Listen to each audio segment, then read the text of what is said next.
Good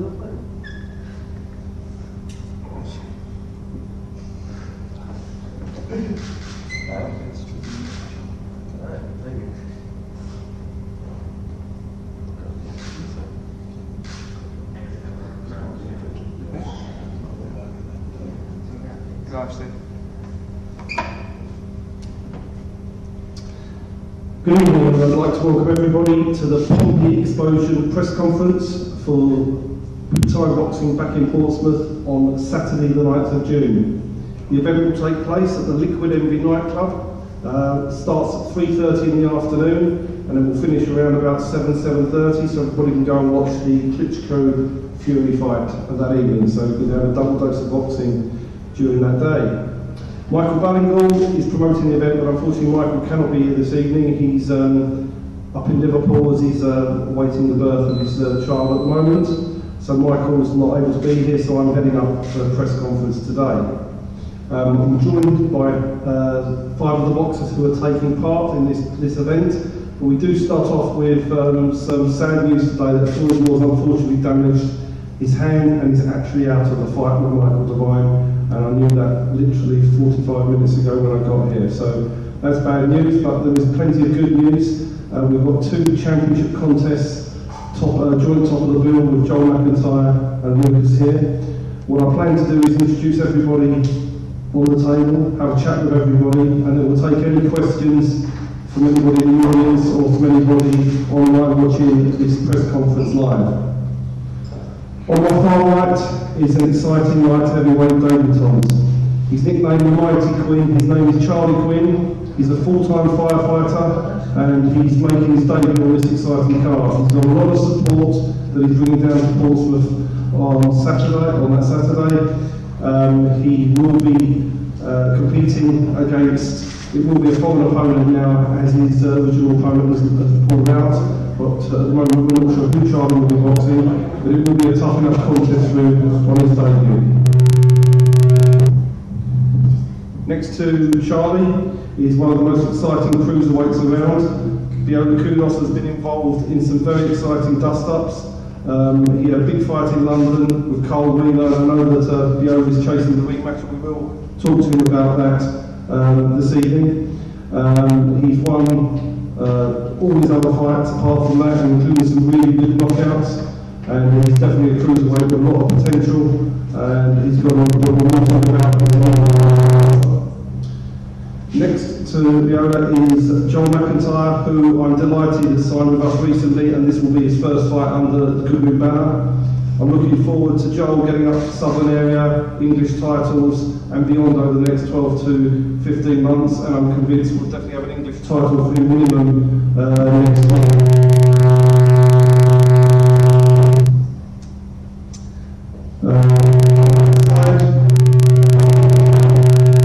Who is joint top of the bill with Joel. Lucas takes on Mikhail Solonkini for the Challenge Belt International over 8 rounds. At 20 years of age, he's making good progress now, and we're looking forward to Lucas getting a Southern Area title shot. We did actually try and get a Southern Area title shot for Lucas down in Portsmouth, but unfortunately the other contenders didn't want to fight him. And we're quite surprised bearing in mind he's only 20 years old and they're already running scared already. Next to Lucas is a former professional footballer, now a professional boxer, and he's making good strides. He's 2 from 2, and he's following in the steps of British champion Curtis Woodhouse. Leon Mackenzie now has an English title shot, and who says that David Birmingham cannot be the 3rd ex-professional footballer to compete in boxing at a high level. He knows he's got to go through quickly, but Leon Mackenzie in his 10th fight has got an English title shot. Who says David Birmingham can't do the same? So what I'm going to do now is talk to everybody individually. We'll start off with Charlei on the right-hand side. So Charlei, how much are you looking forward to the professional debut here at Portsmouth? Yeah, so I can't wait now. I've put in a lot of work for this. It's been quite a long camp for my first one. I can't wait to get in there now, show what I'm doing. And obviously being a full-time fireman, you've had quite a lot of support from the fire service? Yes, as I say, fire service has been brilliant and everyone's shown a load of support for me. Also, a load of my mates come down, so it's, yeah, should have real good support coming. So, yeah, really. So, in terms of people going and watching for the first time, are you more a puncher, a boxer? What can people expect to see? As I say, well, I'm obviously a tall, rangy fighter, so I work well on my jab. I think I can adapt to whatever's in front of me. So, yeah, depending on the night, what's in front of me, I'll adapt to it. So yeah, I've got power, I've got fast hands. So. And tell us about your training setup. Who's training you and how that's been going? Got my dad as my head coach. He coached me as an amateur. Yeah, it's going brilliant. I've got a strength conditioner coach. He had a performance called Balingall. Just put me through some horrible sessions. That's been it's good, but it's been brutal. As I say, I'm just ready to go now. But how much support have you got coming for your first fight? As I say, I've sold 100 in a minute, and then I've got plenty more people want to come. So yeah, it should be packed full of support for me. So and noisy? Yeah, I hope so. I think so. Yeah, I've got a rowdy crowd, so yeah, it's going to be good. Brilliant. Cheers, Charlie. Just ditch the mic and speak about it. Speak loud.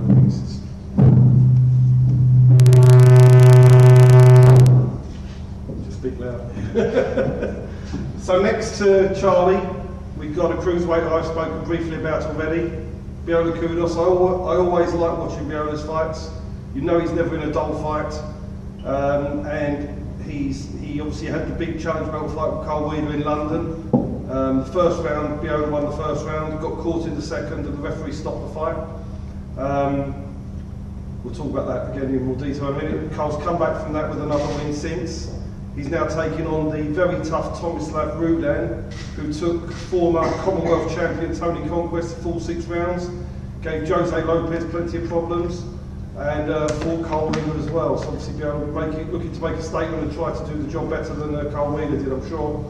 But it's a tough fight, and these other guys would have had more experience than Biola has had. But you know, it's a good fight. So I know you want this rematch of Carl Wheeler. You feel that, I mean, I've had discussions on our live TV show, but you feel, don't you, that you've been let down because you were promised it? Yeah. Talk more about that. Basically, after the fight, I spoke to Steve, not after the night of the fight, but the next day, and he said Carl already had a fight lined up next, so he said he wins that, and then he said if you go on and win your next fight, then we'd definitely look to have next, you be the next opponent. And so obviously recently on your show it was mentioned, and obviously they're looking to make excuses not to fight me now. And so for me it looks like that they don't really want the fight, but this is from Carl's manager and his trainer who's actually said that. So if he's going to say that, then why not stick to it? Yes, fair. I mean, it's not the old promote. Yeah. Carl's got a promotional deal with us, and we work with him, so whatever he wants, we try and fulfil. The argument is, the contrary example is that because he's now beaten you, he's ranked in the top 20 in Britain, so he's next in line for Southern Area title. But the argument is that doesn't forward his career anymore. So that's a counter argument from that point of view, which you can understand as well, but obviously from your point of view, you want a rematch. Maybe it's a fight that, maybe something that I think that if he gets a Southern Area title shot, you might be able to do it for Southern Area. I mean, that would be brilliant, wouldn't it? It'd be a brilliant fight for Southern Area, and that might be the case. But at the moment, Wally Camacho holds a Southern Area. He can't move on to English yet because Matty Askin has a British title eliminated. So for the time being, I think Wally Camacho, until he loses, if he does lose, he's going to sit on the Southern Area title belt for as long as he can. Yeah. And he obviously fights Danny Cousins on the 16th, doesn't he, down at York Hall. But if Carl Wheeler doesn't do the rematch with you, what path do you want to pursue instead? Because obviously you've got to... I think what we're going to do is, obviously that's what they said they were going to do, and obviously they're backing out what they said they were going to do. So what we're going to do now is we're just going to focus boxing in Portsmouth. It's the first time I haven't boxed at Portsmouth for a good 14, 15 months, I think, on your show previously, 19th of March. So I'm looking forward to boxing in Portsmouth in front of my home supporters, and just win in Portsmouth, and then we just look at what's available after that. What I did notice in Portsmouth when you fought last time was how many women were there supporting you. I wonder whether he's a babe magnet or where did you get them all from? I don't know. It was absolutely flooded. I've never seen so many women supporting one individual boxer in my life. Yeah. So, where'd they come from? I think ratio-wise, probably I normally sell tickets to more females, but I don't know if that's going to be the case this time round. Yeah. People that's happy to come watch me. Real Portsmouth boys here, and like everyone comes to support each other. So if someone buys a ticket for me, they're going to be shouting out for Joel, Dave Birmingham, Lucas, obviously Charlei, all the home supporters. And that's what I find down here in Portsmouth. There is a camaraderie with all you boxers down here. It's as if, I mean, Portsmouth boxing's been a bit neglected, isn't it? I mean, so we sort of started to come in, and Floyd Moore led a bit of a resurgence in Portsmouth, and Joel now he's the most experienced one of all of you, and I'm sure he'll be leading towards some massive fights in the next 12 months. And it's good if you all pull together because you can build an area up. Similar to what Josh Warrington's done in Leeds. I mean, there's no reason why Portsmouth boxing cannot really build to something special. And if you're all pulling in the same direction together, it helps, doesn't it? It helps, and obviously you just got to look at the football club. We're here at the football club, and because it's the togetherness at Portsmouth with the supporters and the team. Obviously Portsmouth were close to being, the football club was close to being extinct, obviously, a few years ago, and then fans came together, and that's what you get with the supporters and the boxing. Because even though it's football and it's boxing, we're still the same people. Well, so everyone sticks. And even here, the football club allowing us to do the press conference here, it's really good of them. And I was just having a look around. It would be great one day, wouldn't it, to actually have a show on the pitch? Yeah. And I don't see any reason why. It's not because there seems to be this thing in Portsmouth where they want to get together. So why can't we bring a massive fight? English title fight to Portsmouth Football Stadium? Because I think, I mean, it would work. People in the town would get behind something like that, sure. So we'd be keen on that, Joe, wouldn't you? I want to win that British title on that pitch. Do you? Is that what you want? Well, I'll win it and I'll defend it there. I don't care. It's possible, and the good thing is if you get a good team of boxers around you, you can build a show. And TV would be interested if you can build a British title fight and a large support around you. What do they get here? 10,000, 15,000 people? I think that's what they're averaging 16,000 every home game, I think. And obviously had tremendous support for the away games as well, but that's what they average. So. Do you go watch the football? Yeah, when I'm not training, I'll go to the games. Obviously, I recently went to the Plymouth game, which was Pompey's last game of the season, and get a result there. But we're looking to get promoted next year. That's good. So what you need to do is keep yourself rolling, keep winning, build your career up, and then hopefully get to where you need to go to. But I mean, the thing about boxing is, what I would say to every boxer that I manage is never be. If you lose, sometimes just let it go, move on. Because if Carl wanted to do the fight, I'm sure he'd do it. But if he's not going to do it and he doesn't want to do it, and I get both sides of this, I do. Your boxing career is not going to be defined by Carl Wheeler. Your boxing career is defined by yourself, isn't it? And what you can achieve. And I'm sure you're going to achieve good things. And hopefully we'll be part of it in Portsmouth with you. So let's see how it goes. Mr. McIntyre, great to see you. I mean, I was delighted when, I've got to say, when Joel rang me, probably about 2.5 months ago, I think it was, wasn't it? And he asked to come for a meeting because he'd ceased with his previous manager. It was really great to be involved because I know that we can do great things with Joel. Unfortunately, what had happened was before I had signed Joel, I'd spent some of my time trying to block him out to get my other light heavyweights a title shot.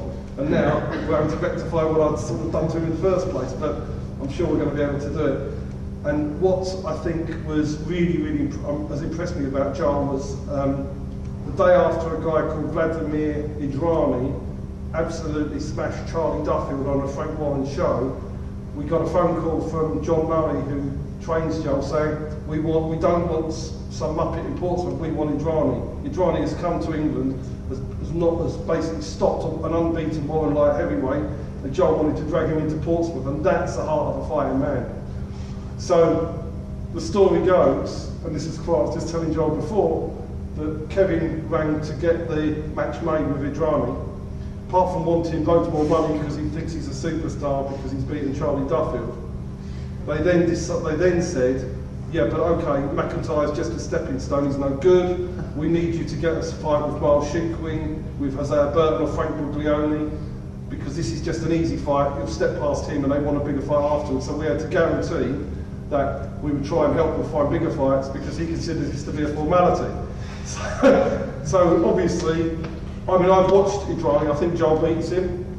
They think they're coming to win, but for me, this could be one of the fights of the South Coastal scene, because you've got a guy coming here who really thinks he's on to fighting the big money and the big TV shows, and I think Joel's going to do his very best to stop him, aren't you? So I mean, you've seen it. What do you think? It's the type of fights that we want. That's why John was obviously watching the boxing. He said, have you just seen what's happened? Charlie's getting smashed up by this kid. And I was like, okay, so I turned over and looked. Yeah, sure enough, the guy done a bit of a number on him. No disrespect to Charlie, just unfortunate for him on the night. And John, trainer, our coach, he obviously just said, listen, we're going to ask for him. Get on Facebook now. Take the thing. Just say you want this guy because you want the guy that's just beat Charlie Duffield, because you want the fight in Portsmouth to be a proper fight. My God, you've got a proper fight. Yeah. I ask and you will get, I suppose. But I think without doubt this could be one of the best fights Portsmouth has seen, because this guy has been around the world fighting some real top prospects. He's considered to be a lot better than even his record suggests, and the fact he's chasing Buglioni, Burton and people like that means he's full of confidence. He's coming here to think he's going to do a number, and he thinks he's going to gate crash through the British light heavyweights. And we've seen this happen before, where foreign boxers come to Britain and they start to defeat the Brits, and then they start to get really big paydays, and that's what he thinks he's coming to do. So obviously Joel's got to be the stop and stop it happening, and because Joel's got plans, and I'm hopeful that we're going to win this and go on to do bigger and better things. But it's really good that he didn't want a fight that is a foregone conclusion. He wanted a fight where somebody's going to come and try and knock his head off, and so it's going to be a brilliant fight. It's going to be a brilliant fight. The whole reason I'm with you and you're my manager now is because, unfortunately, like I was with Mickey before, no disrespect again to Mickey, but the only fights that have been offered to me, and in quotation, were knockout job. Like, put the phone down, think about it, pick it back up. I don't want a knockout job. How can I expect people, there's people here that have just come to see, you know, how can I expect to take £35 or someone, or £55 or someone for a ticket? And then they say, who you fighting? Everyone wants to go out for it. And I want to go out for it, and they say, who you fighting? Yeah, I'm like, can't pronounce his name for a start, and yeah, he's 55 or he's 1 and 55 or whatever, you know, it's stupid.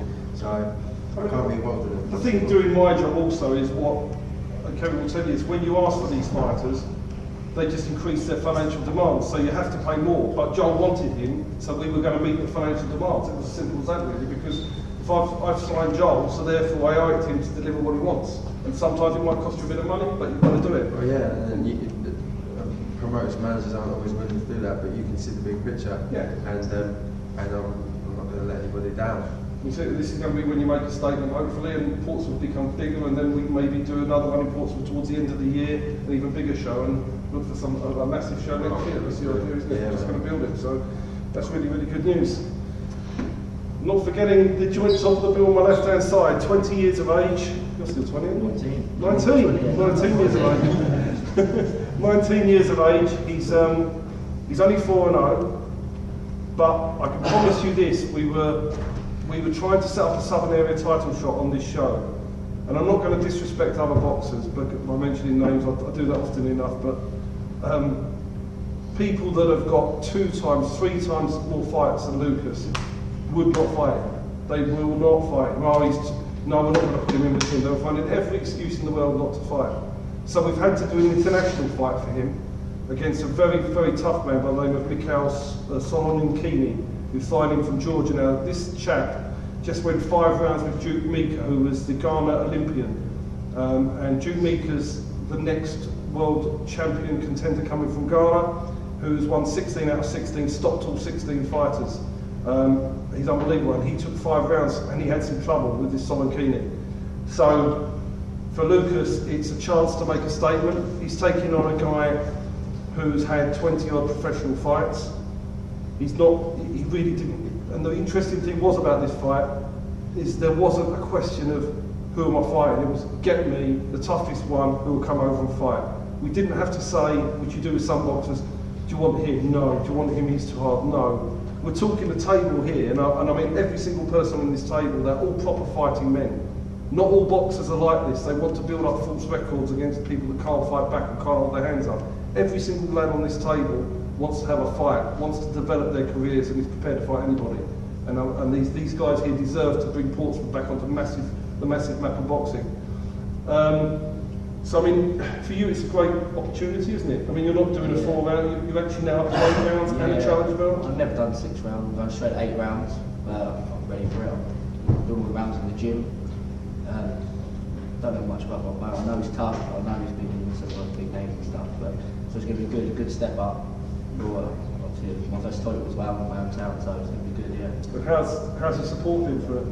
Been really good, really good. Like tickets are going out, like everyone's come and watch, so it's been really good. I've got the support. Training's going really good. I'm training full time now at the moment, so getting all the rounds in. You've got sponsors behind you? Yeah, I've got sponsors behind me. So yeah, it's better than I thought this is. It's really better.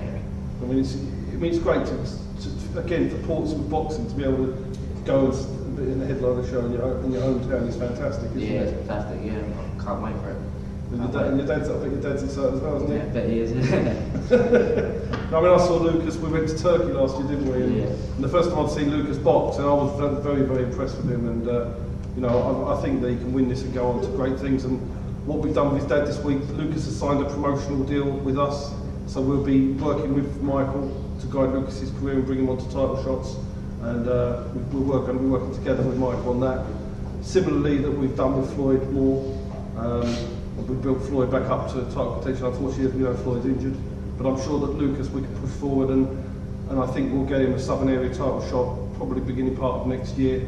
There's no reason why not, and we'll push on to big things, and I'm sure he's got the talent to do it. So we're delighted that with Joel and Lucas co-headlining, it's going to be a great night. Not forgetting our man at the end. I saw when you see somebody who's come from one sport to another. It used to be considered it was some sort of joke. Andrew Flintoff do it. I don't know if you remember Andrew Flintoff fighting cricketer who fought in a joke fight in Manchester. That was disrespectful to other sportsmen because you could see in that fight, in my opinion, the other guy was not trying to. When he hit him, he nearly panicked because when he decked Flintoff, didn't he? It was just a joke. It was, and it therefore means when you get people like Dave coming from football to boxing, people at the start may consider to look at them and say, well, they're not, you know, this is some form of joke. But fortunately, Curtis Woodhouse, Leon McKenzie, and Dave in his own right in 2 fights to date has looked really good. In his first fight in Portsmouth, he stopped his opponent in the second round, wasn't it? Yeah, it was the second round. And then Dave looked really good at York Hall last time, and now he's back in Portsmouth again.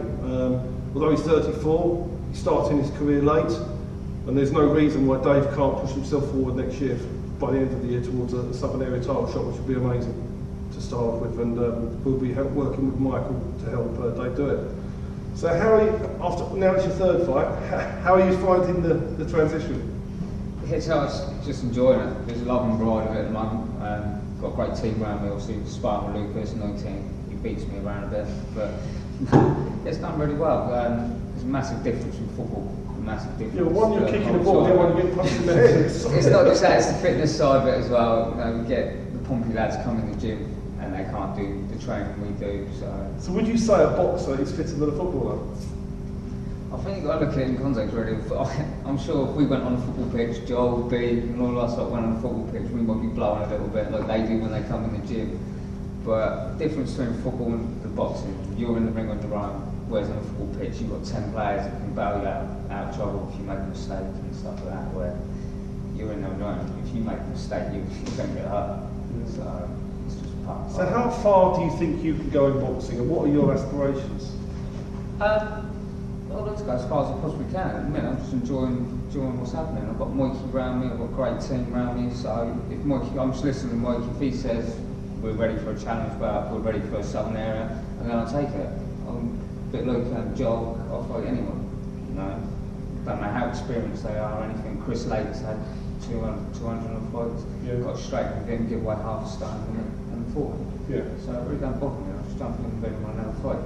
Yeah. And just go as far as I can. And you spar with good kids in the gym, don't you? So I did, yes. Thomas Kinden's come down, I've done some rounds with Thomas Kinden, Floyd Moore, spar with Floyd, obviously Lucas, spar with Lucas. Roscoe Jamo, who's another one coming up and through. So yeah, it's got some really, really good lads, some tough lads. They put me through it, so it's good, enjoy it. Talking about sparring, I hear you're going to spar Lee Sylvie, is that right? Yeah, I'm going in the morning for a few days tomorrow. Wales, yeah. How's that? Well, it's going to be hard, isn't it? Yeah, I've done some rounds with him before. He's top class, and he can't get any better sparring than him. He's the best in the world at my weight, so I'm really lucky. And how do you find? I mean, did you find you learn a lot? Yeah, I learned a lot. Like, he lands shots when no one else will land on me. Like, do you know what I mean? Like, he's so fast and skillful. I'm not going to get any better sparring than him. So. Does he? Do you think he takes it easy with you, or do you think he gives it his all? Well, hopefully he don't give it easy on me, because I want to be in there at his best. Do you know what I mean? Yeah. But obviously, I've only done 4 rounds with him at a time. I've got to hold my own for 4 rounds, but past that I don't know. Batter me out for it. It's exciting, and it's good preparation, isn't it? Yeah. Whatever he can do, the guy you're going to fight's not going to be able to do the same. Yeah, I'm definitely not. No, I'm not going to fight anyone nowhere near his level at this point in my career. So yeah, buzzing. Yeah, good. Have you got any questions from anybody in the audience at all? Anything online, Kev? Just Charlei Duffield obviously commented and said, you can't take that night and rate that guy. I never turned up on the night. I boxed terrible, but I'll be back stronger. That's a promise. Just a bad day in the office. So again, throw it to you, Joel. If you obviously see the guy box, obviously you're now boxing Joe Duffield. Do you think it was a bad day at the office for Charlei, or do you think it was? Yeah, I do. I agree. I said that to. I think that Chia said that to my friend over there, saying he was getting caught. Charlie's getting caught with his right hands, which were just. You got like a phone call telling you they was coming before they was coming, you know, and he was getting caught with them. And I know that he's better than that, and I certainly would, but that's not the type of shots I get caught with. Just lead right hands like that, boom, and he couldn't miss. So Charlei clearly had a bad day, and yeah, I definitely think so. Does it change your opinion of it? Obviously this guy is coming to win, and that's the fights you want. Does that change your preparation, Joel, in terms of how you want to fight? If you know someone's really coming, obviously he really fancies it, he wants it. Does that change your mindset going into this fight? It doesn't change my mindset going into it. If I go into a fight and then you get a guy that just stands there with his hands up like that and doesn't want to throw a shot, it just, to be honest with you, it bums me out, because I'm just like, no mate, come on, we're supposed to be boxing here, do you know what I mean? You've got people who paid money to see this, like, let's do it. But a guy that's definitely telling me that he's going to come and try and take me out and I'm a stepping stone and this and that, that is music to my ears. So I have to tell you, I've got to admit, like, I'm a bit of a caveman, mate. You know what I mean? I'm a throwback. I want to be fighting. If I'm not fighting, then I'm getting edgy and scatty. You know what I mean? I need these fights. So I mean, seriously, it was only Charlie's 4th fight, and he'd had 3 knockout wins prior to that. And he was a decorated amateur, but this guy had a lot more experience than Charlei, and I'm sure Charlei will come back from it. He's talented enough to do it, but on the night, the better man on the night won, as we all agree. I'm sure Charlei, his career's not all over by that loss, he'll come back, but now the guy's obviously got himself stuck into Joel now, hasn't he? Thinks he's going to do it again. So one thing to say for Charlei, one thing from experience, you can't learn more than from a loss. You get a loss and you learn more than that. And he's knocked out 3 people, he's beat 3 people, knocked them all out. He's not learned a lot from that, apart from how it feels to be under the lights. Now he's lost, and he's learned. I know for a fact he would have learned a hell of a lot from that, because I know how much I learned from my loss. what did you learn from your loss? I learned that I don't want to do it. I don't want to do it again. I don't want to do it again. No, I learned seriously though. I learned things like, just for instance, that I'm a slow starter. So that fight, there was a couple of fights got mixed around on that night. So there was Larry Ekendale was on with my trainer at the time, and then a fight in between them, a 4-rounder, and then my fight. I had no time to warm up. Once Harry gets back with Larry from the ring, and I get time to do pads, I did about 3 minutes worth of pads. Disadvantage of being the away fighter, Joel. Yeah. I know that. You should have called me, mate. Why didn't you call me? That's one of the things. So I need to get warmed up. I need to get warmed up and get going. You know, loads, like a big warm up. So that's one of the things I learned, amongst other things. So now I think Dave Birmingham's going to shock a lot of people. He's very talented, and then Right, Theobald adds on to that. Agree with that. Saw Dave Birmingham deal with Christian Lay in a way better than most have done. Very aggressive, found angles, good prospect. Dave, just throw to you. How do you feel? Obviously, people raving about your performances so far, especially against Christian Lay. There's been a few people mention you did that very well. How does that make you feel, David? Makes me feel great, really, doesn't it? I think going up to London, boxing at York itself is a great opportunity. And then when I found out I was fighting with Christian Lay, it got changed last minute. What he said, how do you feel about it? I was like, just bring it on, let's get in there, let's do it. But no, I spoke to Chris afterwards, and he was very complimentary on my boxing as well. Couldn't believe I turned over from football to pro in 18 months. But no, it's just great. It's just great confidence boost going into the fight in Portsmouth. Looking forward to getting the 3-0 and move on to the next one. I know Steve mentioned this a little bit earlier on, but what's the biggest transition you've had to make from boxing to football? Obviously, I remember you talked about different things, but what's the main aspect you say is the difference you've had to work on the most?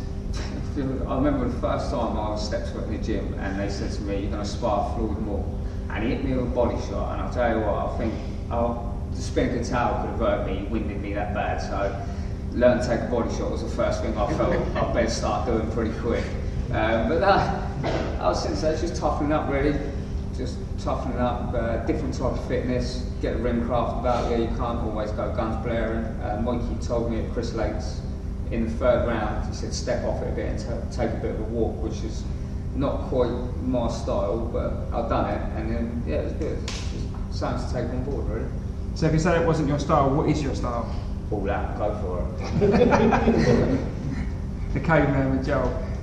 Alright Dave, that's great. And just last one just coming for Lucas. Lucas, as you're so young, do you feel it's a risk looking at the southern area so early, and would you be looking to move up a level straight away if you won it?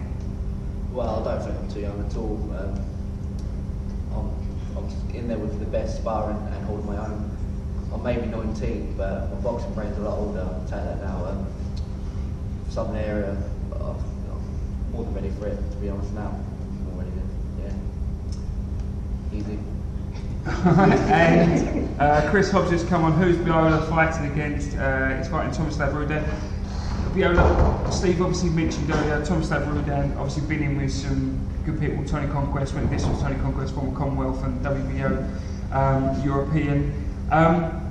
Why such a risky fight as Evan will take it? Are you looking forward to the challenge? Because it's the sort of fights I want to be involved in.